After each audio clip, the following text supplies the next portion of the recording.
Bonjour à tous et à toutes et bienvenue sur Chess Me. Alors, vous voyez, on continue dans la série des casques, là, on fait plus semblant. Mais bon, celui-là, il est confortable, j'espère, pour vous, au niveau audio, et puis il l'est également pour moi, parce que j'ai un petit retour. Bon, enfin, je m'entends comme si je n'avais pas de casque. C'est quand même plus agréable que de s'entendre à moitié. Peu importe, allez, on va lancer une partie, couleur aléatoire, même si je crois ça fait déjà plusieurs fois que j'ai Ready. les blancs, les noirs, je sais plus trop, en fait je sais plus. Donc je sais plus où j'en suis. Aujourd'hui ce sera une anglaise, en tout cas ça c'est sûr, avec Pringles moustache. Ça c'est cool. Euh, Est-ce que je joue tout de suite ça d'ailleurs? Ou est-ce que je joue G6? Ouais, peut-être ça il faut faire. Ici on peut faire E5. Je vais d'abord faire ça. Bon, il a l'air bien décidé en tout cas. Euh, Beaucoup de spectateurs en live pour la partie. C'est sympa. Et ici, bah, on va faire D6, hein. Ça me paraît normal, D6. Puisque lui veut faire cavalier E1, on va faire fou E6, attaquer là, D3. Et après, on pourra sans doute faire cavalier E7 et petit roc. Tour B1 tout de suite, est-ce qu'il menace B4? J'ai pas l'impression. Ah oui, son idée c'est que si je joue fou E6 peut-être, euh, il va jouer D3 et il menacera cavalier.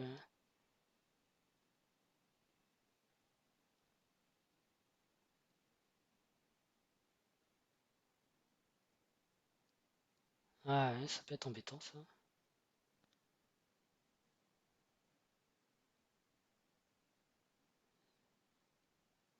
Bon, je vais mettre cavalier D7 alors. Cavalier E7, pardon.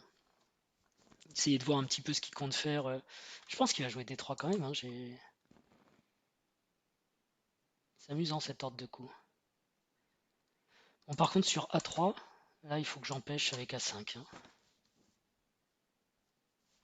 Ça y est, il se met à réfléchir. Donc, ces anglaises symétriques, système un peu botvinnik, là, c'est quand même super intéressant. J'en joue assez souvent. Bon, je vais roquer parce que j'ai pas envie de mettre mon fou en E6 et me prendre du cavalier G5. Donc, je vais attendre qu'il bouge son cavalier pour faire. Normalement, ce cavalier vient là, puis là, puis là. Ça, je pense que j'ai F6 maintenant qui me donne un tempo. Alors, c'est un coup un peu bizarre, hein, j'admets. Mais du coup, j'ai un tempo. On joue F6 plutôt qu'H6 parce qu'on a envie de garder ce cavalier E7, tout simplement parce qu'on veut pousser D5. C'est important la case D5. Et là, maintenant, je suis prêt à pousser D5.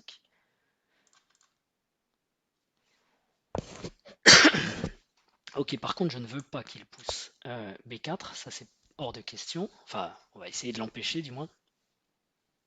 Le retarder. Voilà, le retarder. Donc, on est dans une partie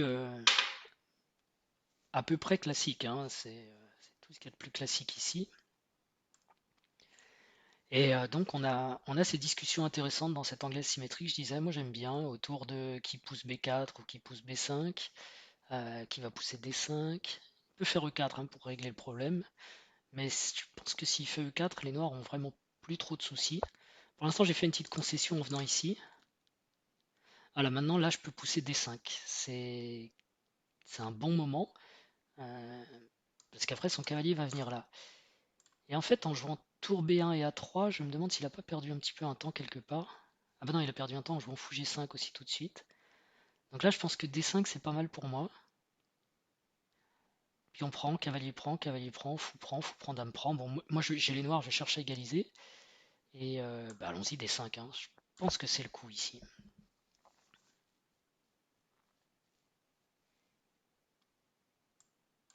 A priori, j'ai jamais joué contre Monsieur Pringles Moustache.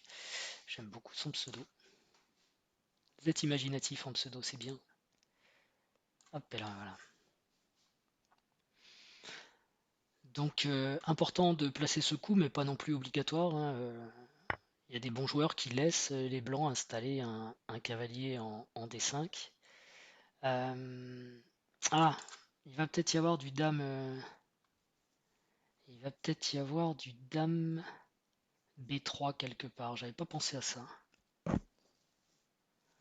À dame B3, j'aurais peut-être cavalier D4. Dame B3 pour clouer et avoir une attaque de plus avec une attaque ici, une attaque là. Si j'enlève le cavalier, genre cavalier C7, il peut prendre donc en B7. Par contre, si je joue cavalier D4 sur dame B3, j'attaque la dame. Donc il faut qu'elle bouge. Elle peut prendre en B7 quand même. Mais après, j'ai cavalier prend C3, fou prend C3, cavalier échec. Je récupère un pion intéressant. Et il y a D3 qui reste faible derrière. Je pense que ça doit aller. Ce serait d'ailleurs surprenant que ça marche. Mais j'ai vu une partie super intéressante, je crois, entre Zwiedler et Guiri. Zwiedler vient prendre en B7, mais après sa dame est un peu enfermée, c'est une horreur, quoi. Donc ici, on va voir ce que ça donne cavalier D4. Dame prend B7. Cavalier prend C3. Ah, il y a peut-être... Non, il n'y a pas dame prend A8 parce que... Donc cavalier D4, dame B7. Il y a peut-être des thèmes d'enfermement de la dame aussi avec tour B8, etc. Moi j'y vais, j'ai pas peur.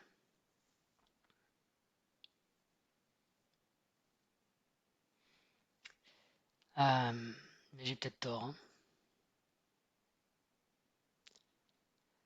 Donc là, la dame est attaquée par un cavalier, il faut qu'elle bouge. Elle peut venir en C4 et en B7.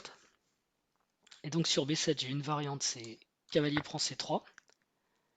Il y a peut-être dame prend A8, dame prend A8, fou prend A8,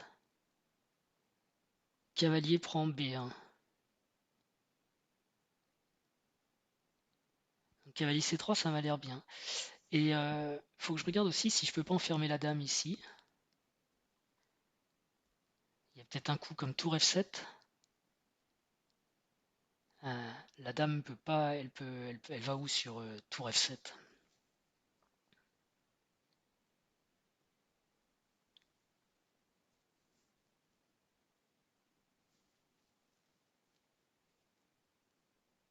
Il y a quasiment que la prise en F7 ou en A8 qui marche là. Tour F7, elle peut pas aller en B6, hein. Regardez, toutes les cases sont contrôlées.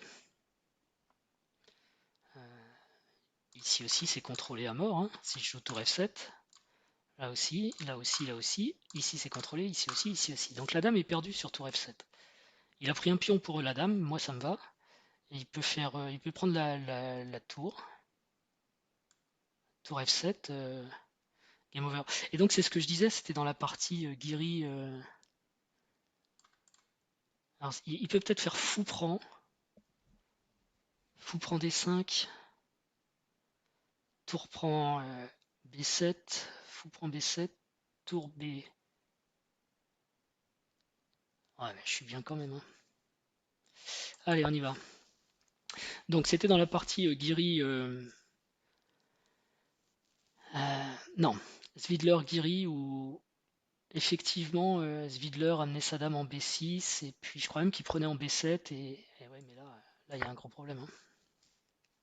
Victory. Ok, bah écoutez, la partie du jour aura été courte, mais je vous ai glissé une info. Je vous invite à essayer de retrouver cette partie Zwiedler-Guiri, une anglaise symétrique qui est vraiment très jolie. Et Guiri, elle est noire et il la gagne. Elle a été jouée en 2016. Il la gagne et c'est une très jolie partie. On dit que Guiri fait beaucoup de nuls, etc. Mais il est allé chercher Zwiedler et bon, justement, Zwiedler est allé s'embrouiller un petit peu dans un coin avec sa dame en B6, en B7. Guiri a surtout fait une belle conclusion à la fin, c'est une très jolie partie. Voilà. Allez, je vous laisse là-dessus, moins de 10 minutes pour la partie du jour, c'est quand même pas mal, mais ben voilà, il faut pas s'aventurer à aller prendre des pions au hasard, et je vais faire l'analyse parce qu'il y a peut-être des variantes intéressantes. Moins de 10 minutes, c'est un record pour ces parties, donc je vous dis ciao, bye bye, à très bientôt.